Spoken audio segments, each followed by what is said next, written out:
Tyrone Freeman is an associate professor at the Indiana University Lilly Family School of Philanthropy.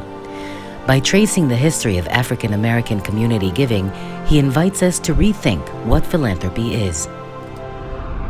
Communities of color are often presented as recipients of other people's philanthropy, but not as agents of their own philanthropic traditions and cultures of generosity themselves. So my work is very much about recovering and uncovering these long-standing, deeply rooted historical traditions and cultural traditions of giving, caring, and sharing and generosity. And when someone interacts with my work, I really hope that they will come away with a broadened sense of what is philanthropy, also with a broadened sense of who counts as a philanthropist, that they can see themselves in this tradition of philanthropy, that again, it's not something that only belongs to the wealthy elite, but is part of our common collective human heritage. And so in writing about philanthropy from the vantage point of communities of color, looking at everyday people and how they pool resources or use what they have to address the needs before them, it speaks to a very accessible model that any of us can use and apply, because it's not about accumulating wealth and then redistributing that wealth in this tradition.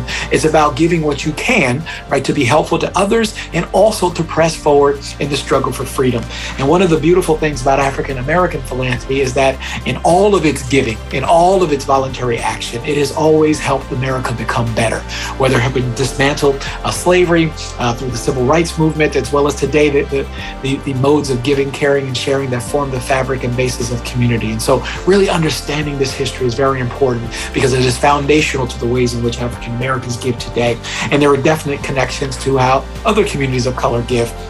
be those Hispanic, Asian, or Indigenous American communities.